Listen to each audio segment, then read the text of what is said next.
Now let's have a look at how to calculate the standard deviation when you have data which is continuous series frequency distribution. We're using the step deviation method. So the first thing to do is determine the x from the class interval, and remember, when you have class intervals, x is the midpoint of the class interval, so it's upper limit plus lower limit divided by 2. So we get 3, 9, 15, 21 and 27.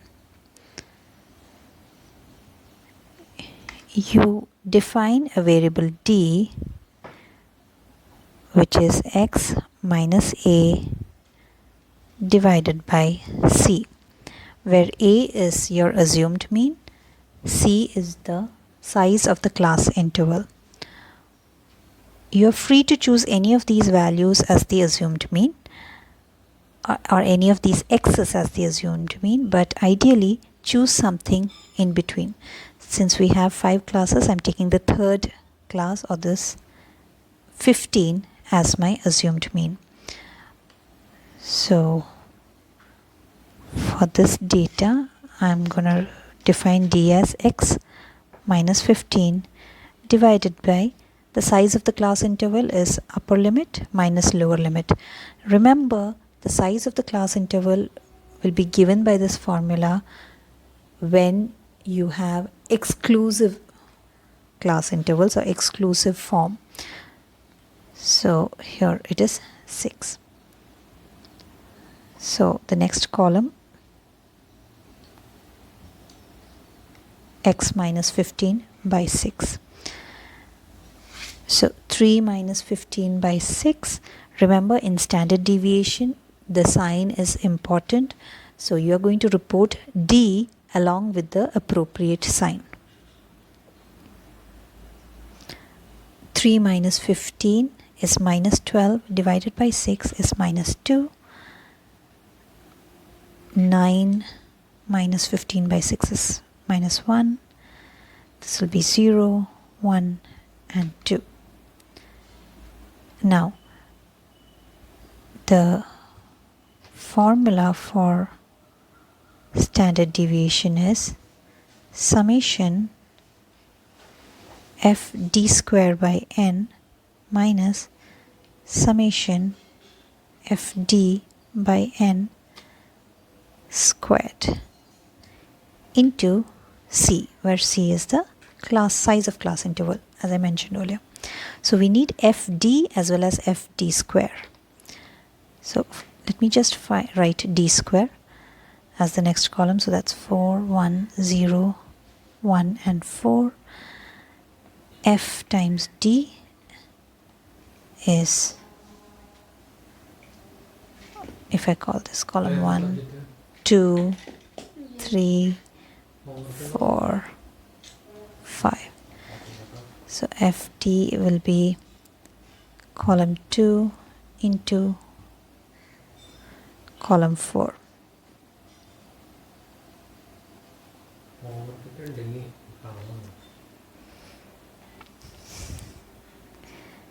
So 5 fours are 5 into minus 2 is minus 10.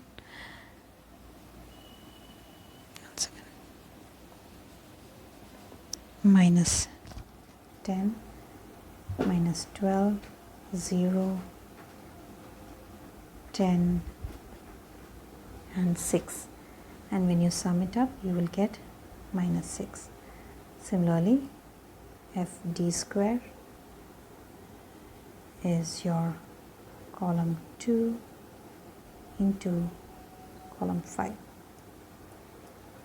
So that's 5 fours are 20, 12, 0, 10, 12. So you get 54. Putting all these into the formula here,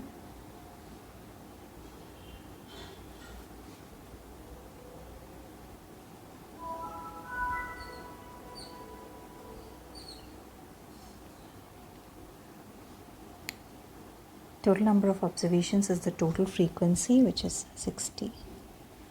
So that's 54 by 60 minus 6 by 60 whole square into the value of C, like I said earlier, is 6.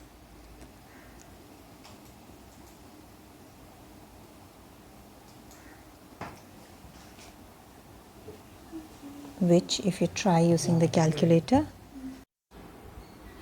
it's 0.9 minus 0.01 into 6, which is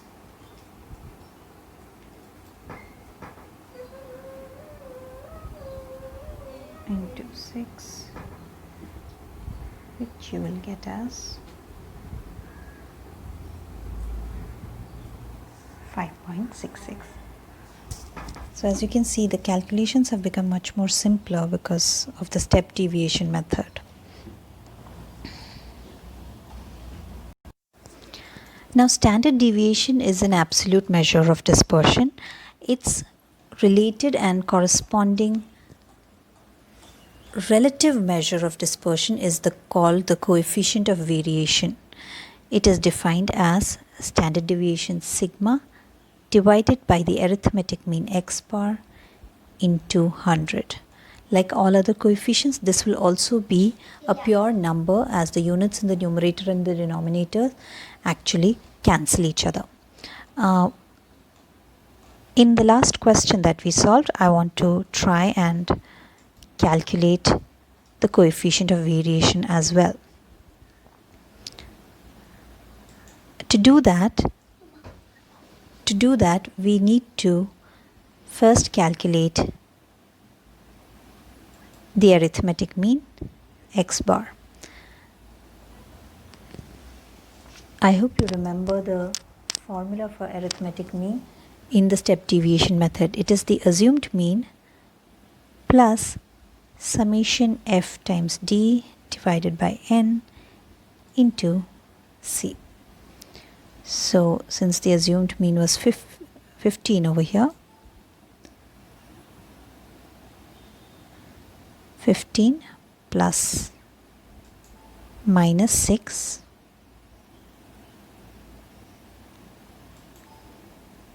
divided by 60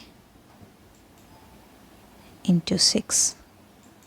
So that's 15 minus 0.6, which is 14.4. So the coefficient of variation can be written as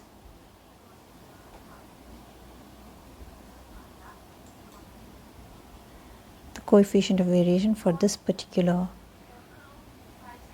question can be written as 5.66, which was the value of our standard deviation, divided by arithmetic mean 14.4 into 100, which is 39.30. When we multiply it by 100, you're actually quoting the coefficient of variation in percentage terms. So it is the relative measure of dispersion corresponding to the standard deviation. Now, one of the advantages or merits of the standard deviation that we are going to discuss is you can, if you have two different data sets and you have the standard deviations of both the data sets, you can actually find the combined standard deviation. In other words, standard deviation is a measure of dispersion that can be further manipulated algebraically. So you have two data sets.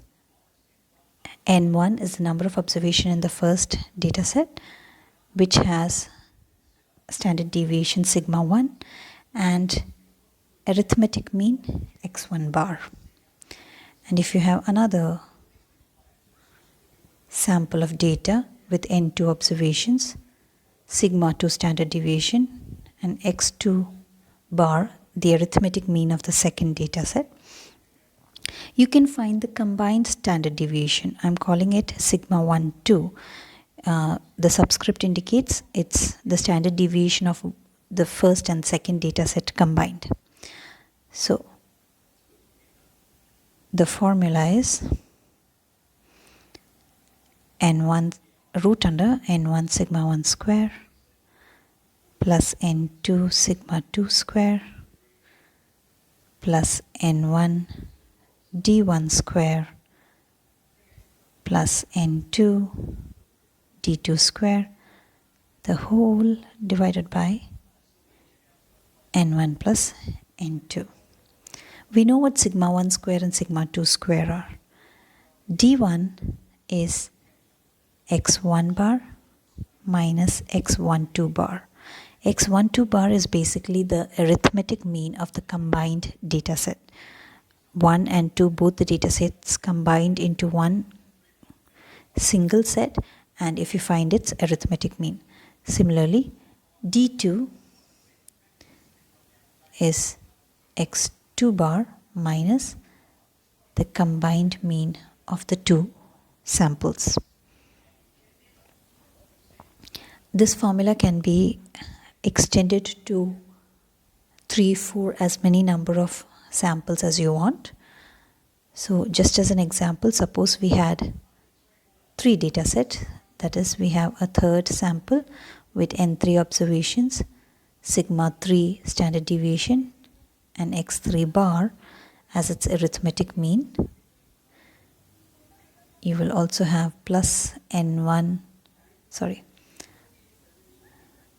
n3 sigma 3 square plus n3 d3 square, and in the denominator n1 plus n2 plus n3. Your d3 will be x3 bar minus x123 bar. That is, it is the individual set, the samples arithmetic mean minus the combined arithmetic mean. That's why the subscript is x bar 123, x123 bar. Okay, so it's the combined arithmetic mean of the 3 data sets together. I hope you got the idea. Let's have a look at the working of a problem. You have 2 factories.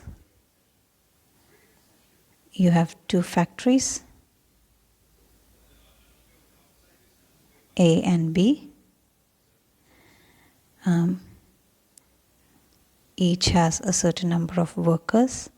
So factory A has 250 workers and factory B has 150 workers. The average weekly wages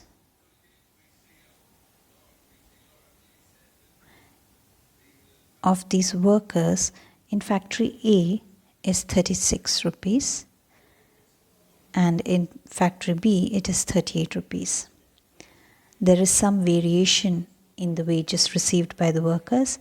So the standard deviation in factory A of wages in factory A is 5, whereas in factory B it is, the variance is lesser, the deviation dispersion is lesser, and it's 4.5. So the question asks you to find the combined standard deviation and average weekly wages.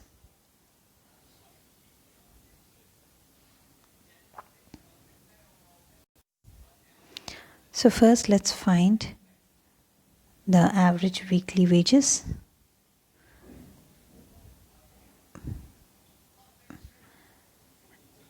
For the combined data set. So x12 bar, I hope you remember, it'll be n1 x1 bar plus n2 x2 bar divided by n1 plus n2. So it is a weighted average of the arithmetic means.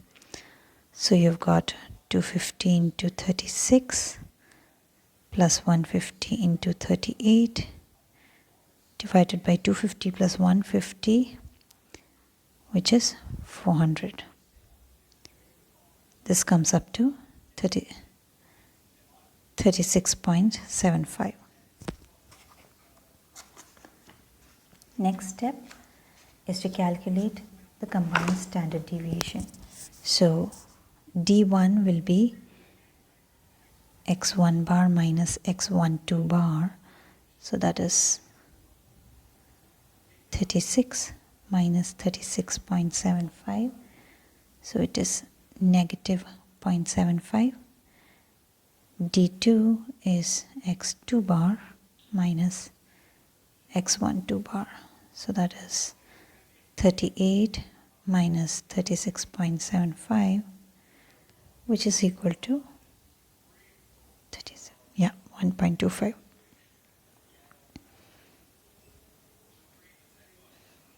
Now, the formula for combined standard deviation is root under n1 sigma 1 square plus n1 d1 square plus n2 sigma 2 square plus n2 d2 square whole divided by n1 plus n2.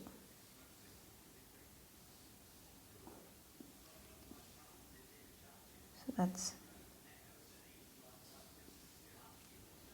250 into 5 square is 25 plus 250 negative 0.75 square is. So I just used the calculator to find 5 square is 25 minus 0.25 square is minus 0.75 square is 0.5625. 4.5 whole square is 20.25 and 1.25 whole square is 1.5625. So the final answer that you'll get is 4.915.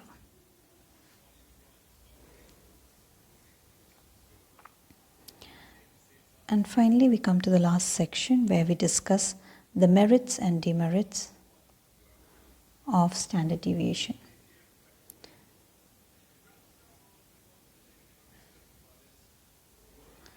The merits, firstly, rigidly defined. There's a list of 10 merits in the book, so it's rigidly defined.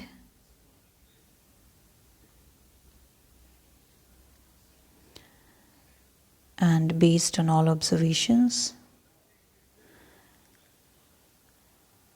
and the actual signs of the deviations are used. It's based on all observations, and it does not ignore the sign of deviation is not ignored. Okay. The second merit is that it is based on the arithmetic mean, since you're calculating it as square of deviations from the arithmetic mean. So all the merits of the arithmetic mean automatically are getting transferred to this measure of dispersion called the standard deviation. It's one of the most important and widely used measures. Like I mentioned earlier, it can be further algebraically manipulated. Besides the fact that further algebraic treatment is possible, another advantage or merit that standard deviation enjoys is that it is not affected by sampling fluctuations. So there is sampling stability in this case. If you are taking different and repeated samples from the same population and you calculate the standard deviation for each sample, you will notice that it tends to be about more or less nearby numbers. They won't be very far from each other. The squaring of deviations is a more logical way more logical way of making all the deviations positive, treating them as positive numbers without ignoring the signs. If you remember, that does not make any mathematical logical sense, so it had been criticized in the case of mean deviation. The standard deviation is is the basis on which the coefficient of correlation is measured, and is also very useful for carrying out statistical inferences and hypothesis testing. It provides a unit of measurement for the normal distribution, which is a particular type of frequency distribution. Like I said, it is possible to get the combined standard deviation of two or more groups. And finally, based on the standard deviation, its relative measure, we can calculate its relative measure, the coefficient of variation. And by far, among all the measures of dispersion, this is considered to be the most appropriate method if you are interested in comparing the variability of two or more distributions. So these are the merits of the standard deviation. Demerits, of course, include the fact that it is not so easy to understand, and it is not very simple to calculate.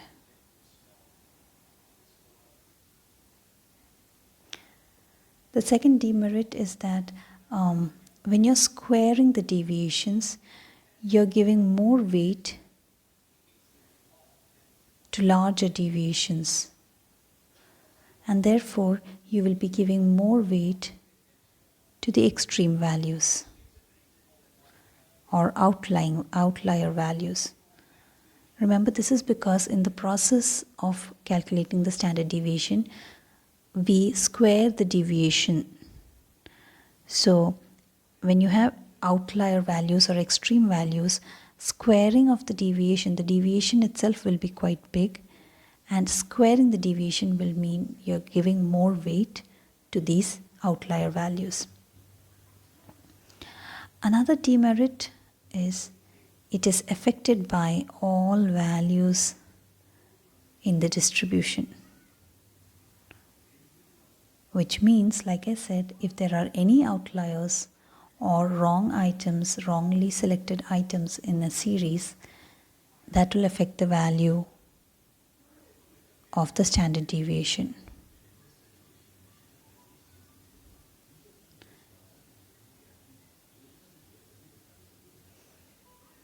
Like I said, standard deviation alone is an absolute measure of variability, and it cannot be used for comparison purposes. But if you divide it by the mean, you get the coefficient of variation, which is considered useful. And the fifth one is, it has not found favor with economists and businessmen. Okay, I do not agree with that. One of the most often quoted values in descriptive statistics is the standard deviation. Maybe it's not quoted directly, but it is definitely used in further statistical procedures and inferences. So the fifth one, I'm going to mention it but not write it. Okay.